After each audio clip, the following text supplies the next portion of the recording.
गले में नरमुंड की माला, खून से लथपथ लाल जीभ, एक हाथ में त्रिशूल तो दूसरे हाथ में राक्षस का कटा सिर मां काली के विकराल और भयावह रूप को दर्शाता है। स्वयं देवों के देव महादेव उनके चरणों के नीचे हैं, जो यह बताता है कि वह सर्वोच्च शक्ति हैं और एक बार क्रोधित होने पर स्वयं भगवान शिव के अलावा उन्हें दूसरा कोई शांत नहीं कर सकता। लेकिन अपने उग्र रूप के बावजूद मां काली अपने भक्तों से एक प्यार भरा संबंध बनाए रखती है।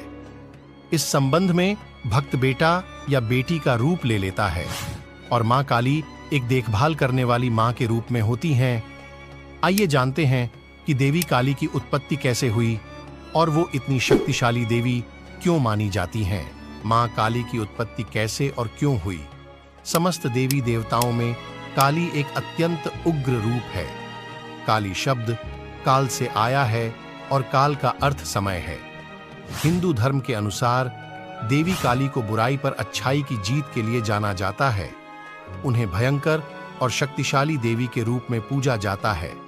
देवी काली में शक्ति का समावेश है, जो ऊर्जा, रचनात्मकता और उर्वरता का प्रतीक है। मान्यता है कि मां काली का जन्म धर्म की रक्षा हेतु पापियों और राक्षसों का नाश करने के लिए हुआ था।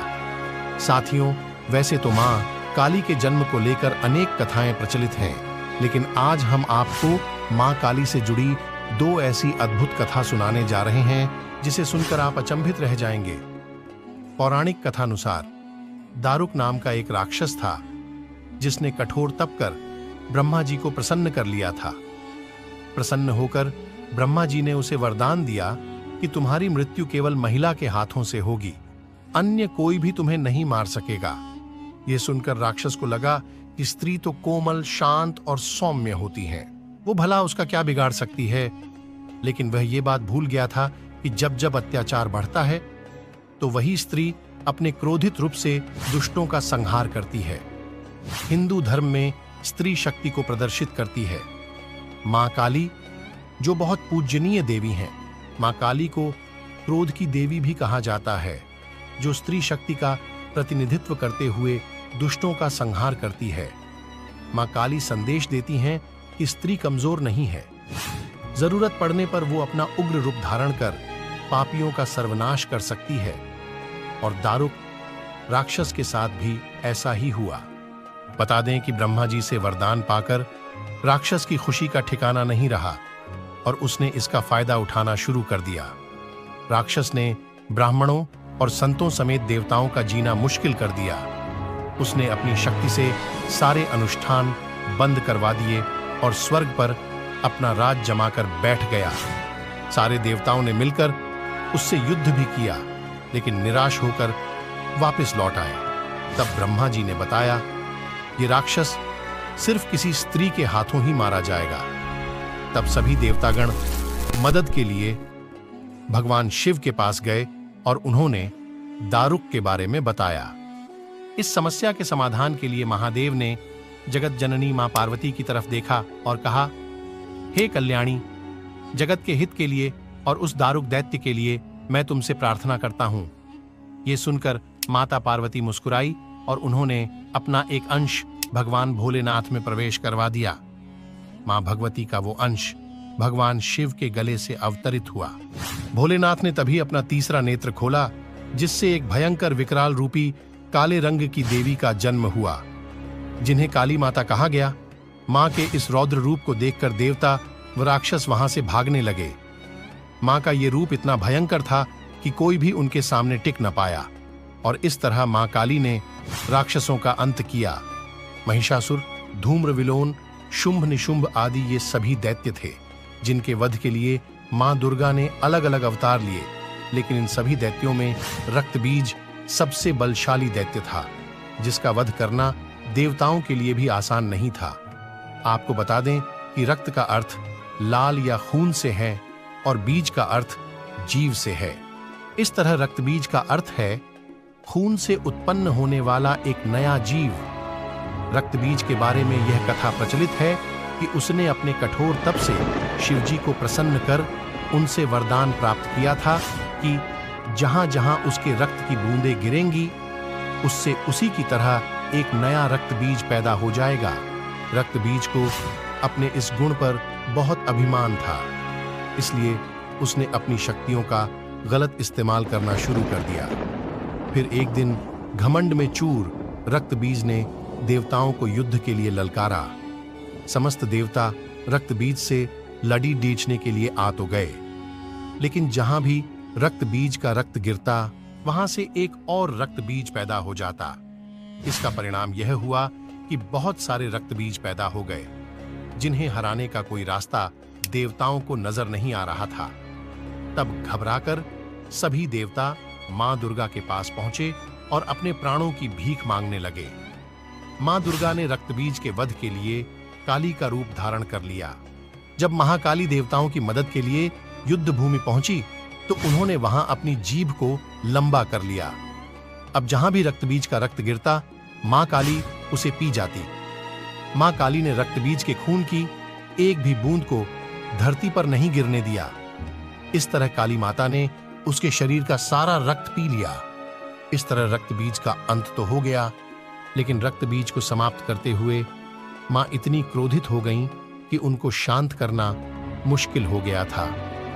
काली मां का यह रूप विनाशकारी हो सकता था, इसलिए सभी देवता एक बार फिर भगवान शिव के पास गए और उनसे निवेदन किया कि हे महादेव, आप ही मां का क्रोध शांत कर सकते हैं। लेकिन मां काली के क्रोध को शांत करना भगवान शिव के लिए भी आसान नहीं था।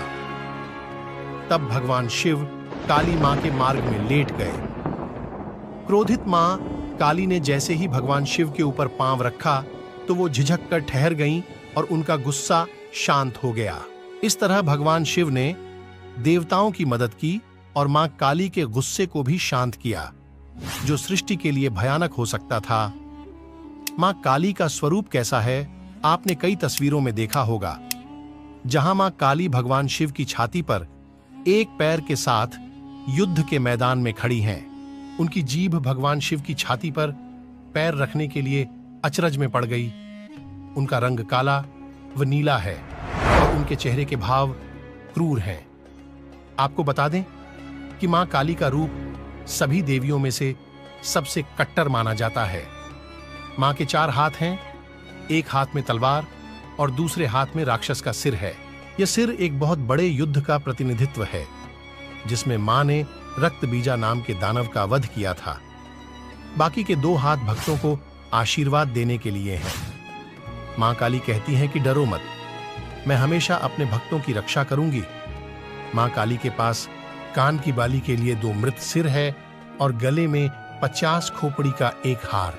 साथ ही दानव के हाथों से बना एक वस्त्र है, जिसे मां ने धारण कर रखा है। उनकी जीभ उनके मुंह से बाहर रहती है और रक्त से सनी रहती है। मां काली की आंखें गुस्से से लाल रहती हैं और उनके चेहरे समेत शरीर पर खून लगा रहता है। देवी का मुखमंडल 3 बड़ी-बड़ी भयंकर नेत्रों से युक्त है, जो सूर्य, चंद्रमा व अग्नि का प्रतीक है। इनके ललाट पर अमृत के समान चंद्रमा स्थापित हैं। काले घनघोर बादलों के समान बिखरे केशों के कारण देवी अत्यंत भयंकर प्रतीत होती हैं। इस तरह देवी काली शक्ति का दिव्य रूप है। देवी काली को भयानक देवी माना जाता है, जो सर्वोच्च दैवीय शक्ति से अवतरित हुई है। काली मां हिंदू धर्म की एक प्रमुख देवी हैं। मां काली की महता भगवती दुर्गा की 10 महाविद्याओं में से एक है महाकाली। मां का यह रौद्र रूप जो नाश करने वाला है, यह रूप सिर्फ उनके लिए है जो दानवीय प्रकृति के हैं, जिनमें कोई दया भाव नहीं है। यह रूप बुराई से अच्छाई को जीत दिलवाने वाला है, अर्थात मां काली अच्छे मनुष्यों को शुभ फल देती हैं और बुरे लोगों को दंड देकर सच्चाई की जीत का प्रतिनिधित्व करती है। देवी काली अपनी मजबूत विशेषताओं को ध्यान में रखते हुए महिला गतिशीलता का प्रतीक है। इन्हें अक्सर इंसान के अहंकार को मारने वाली मां का स्वरूप समझा जाता है। देवी काली मृत्यु की भी देवी मानी जाती है। यह एकमात्र ऐसी शक्ति है जिनसे स्वयं काल भी भय खाता है। उनका क्रोध इतना विकराल रूप ले लेता है कि संपूर्ण संसार की शक्तियां मिलकर भी उनके गुस्से पर काबू नहीं पा सकती। केवल महादेव ही उन्हें शांत कर सकते हैं। शास्त्रों में वर्णित है कि कलयुग में हनुमान जी, काल भैरव और मां काली की शक्तियां जागृत रूप में अपने भक्तों का उद्धार करेंगी। मेरे प्रिय साथियों, यूं तो मां काली की पूजा समस्त भारतवर्ष में की जाती है, किंतु मां कालिका को खास तौर पर बंगाल और असम में पूजा जाता है। काली मां के नाम से कई प्राचीन मंदिर विख्यात है, जैसे उज्जैन का गढ़ कालिका मंदिर, कोलकाता का काली मंदिर, पावागढ़ शक्तिपीठ, दक्षिणेश्वर काली मंदिर आदि। यहाँ मां काली भक्तों को दर्शन देकर उनका कल्याण करती हैं। साथियों, आज के लिए केवल इतना ही। तब तक के लिए जय महाकाली।